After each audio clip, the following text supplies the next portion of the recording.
in a facility connected to a much larger underground facility, like so many more that have popped up around this planet.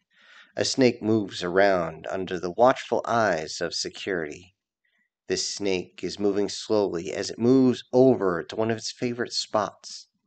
Climbing up onto the boulder, it seems to relax as the heat from the rock begins to permeate into her body, contradicting the cool air approaching as she watches the sunset.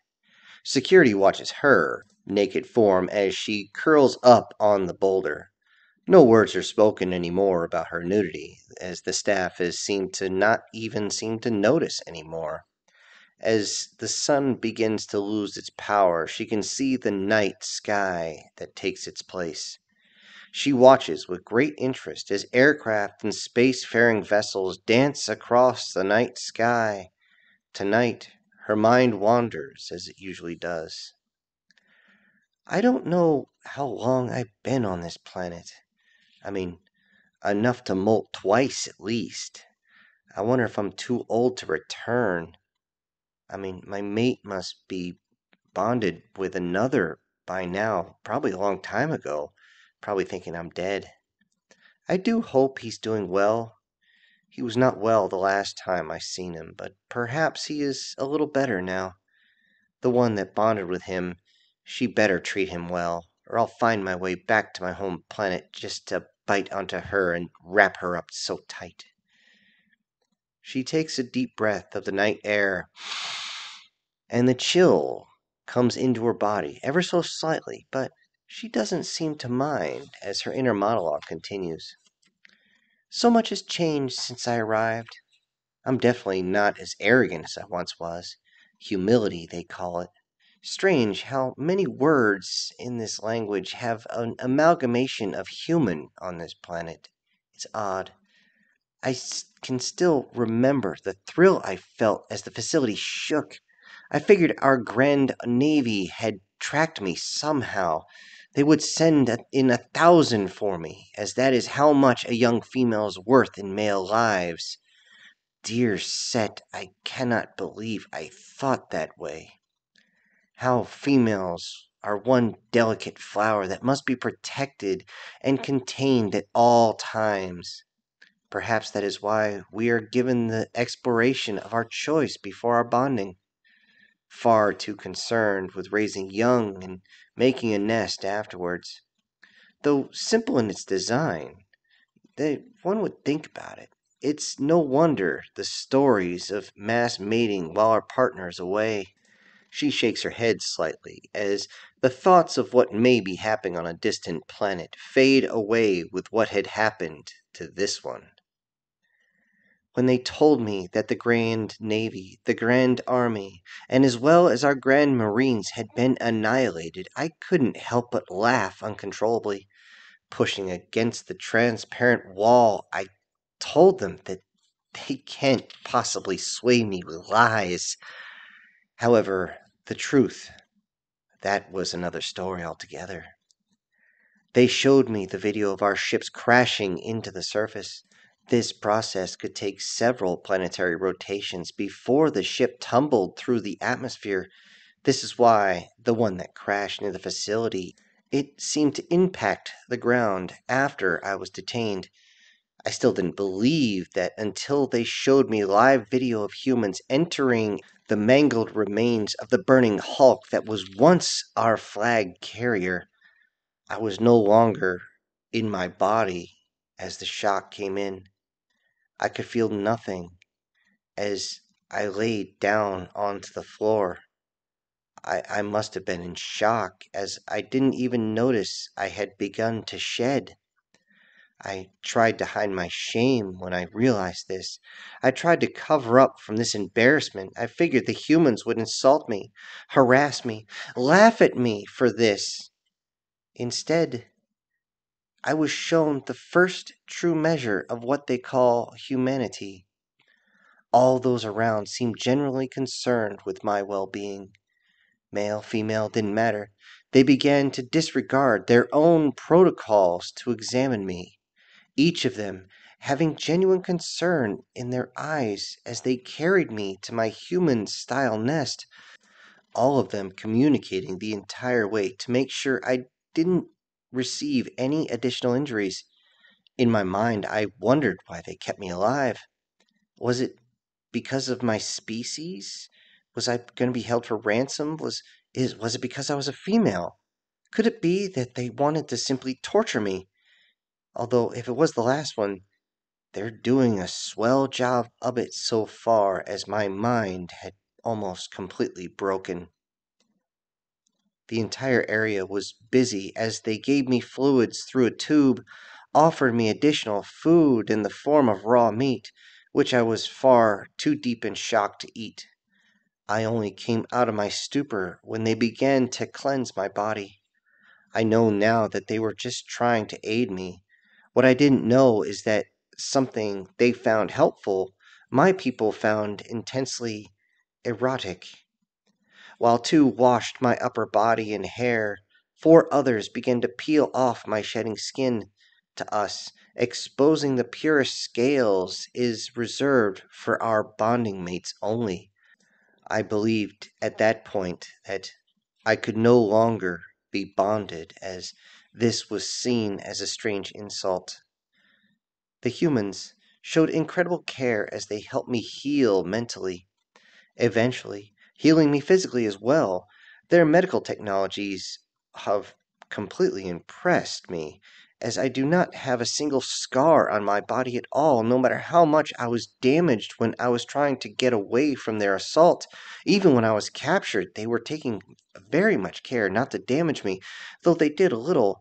I thought something would show, but nothing. As I learned the language, I found out that most of the older males referred to me as young lady. This seems to be a sign of respect, though all of the testing on my physicality, drawing of fluids, seemingly unending scans, and even tests that were highly uncomfortable, seemed to treat me respectfully before and after, and as much during as they possibly can. There were a few that did not speak, though. Once I learned that they had lost family due to my species invasion, I was just grateful for their professionalism, as they like to say it. How they would not take out their anger on me, though it would be justified in our species. Most of them looked strong enough to skin me alive if they wanted to, which was enough to make me worry that they just might at any time. The females that cared for me were always trying to converse. They would ask me about my place of birth, how many siblings that I have, what my parents were like, down to the minutiae as if I had a male or not. They all seemed concerned at the idea that I had missed my bonding, which I found out is akin to what they refer to as a marriage. They had hoped that a warrior would be found alive so that I could have a complete life, a bonding, children. We all were in need of chemical stimulants after finding out that the personnel losses of my people were total. It seems as though females are the same, no matter where they are in the galaxy, the same as parents, as they only want the best for their children. This is why I was supposed to be bonded to a war hero. Financially, we would be wanting for nothing. As the years progressed, life got better. At first, I was limited to a single room and visited constantly by different factions, different politicians, and others that were trying to get many answers as possible. They seemed very impatient at first, as the translator was not very efficient at all. Eventually, the rush of humans at all hours of the day and night, regardless if I was supposed to be sleeping or not, slowed down. Whatever they got their answers from somewhere. It was very little from me, as I am not of the warrior caste. In time, they allowed me more room to maneuver, which felt wonderful. Since I had never been hostile, they allowed me to venture to the surface. At one point, I thought about breaking my captivity, which wouldn't be difficult. I could simply go over what they call a fence. It wouldn't be much to get over, and I could simply move in a serpentine fashion to keep from being penetrated by one of their weapons. But then I thought, where would I go? If some other human located me, what would they do to me? I was eventually relocated to this facility a few human years ago. Thanks to me being what they call a model prisoner, I was asked if there was anything I desire. Jokingly, I told them I wanted to have my own young. I thought it was hilarious until one of the males said, "Do you want one of us to help you with that, or do you have someone else in mind?" I was shocked at them taking my joke literally and had to clarify as the translator did not relay sarcasm at all. Trying to think quickly, I told them that I was saying this in jest. They mentioned that they were in jest as well. As they put it, any such attempt on something like that might not be so pleasant for you. I inquired the reason, and one of the female guards said she would, "I'll tell you about it later." When we were finally alone, she informed me of the biological size differences. I believe that was the first time I blushed since arriving on this planet. Even as one of the males were told to prove the statements were true, I had my doubts. A few moments later, I no longer had doubts. I spent a lot of time pondering if the pain would be worth it. Even now, I think about it, and the thought makes me smile and do a strange human thing. They call it giggle. Her thoughts are broken as the rock is no longer holding enough heat to counter the night air.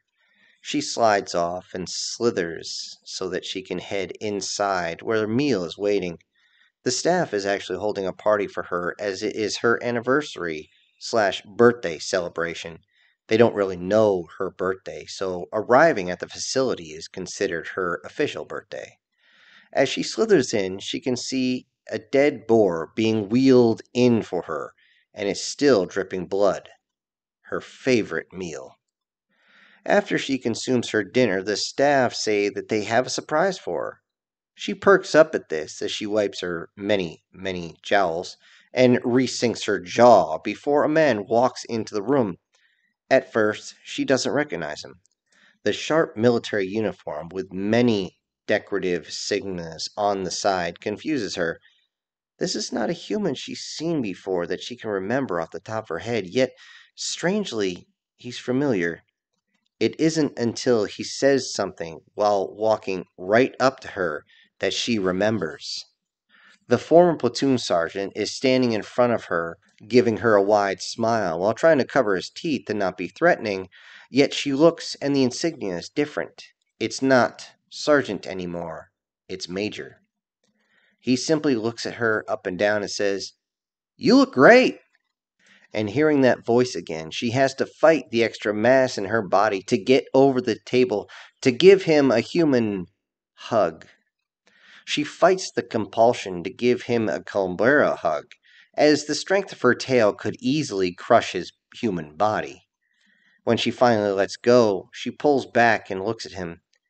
Human medical tech is amazing as he looks even younger than what she remembers he looked like 10 plus years ago.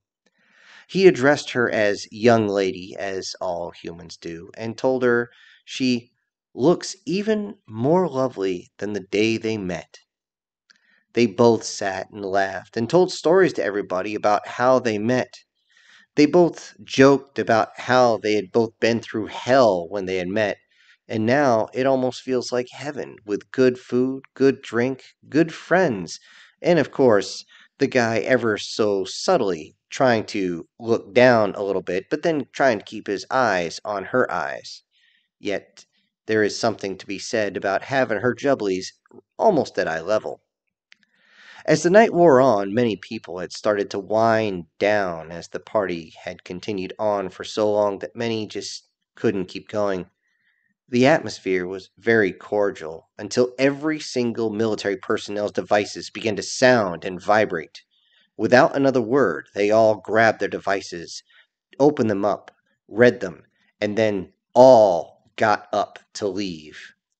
As the major was pulling his jacket off the chair, the young lady reached out, grabbed his arm, and said, "What's wrong?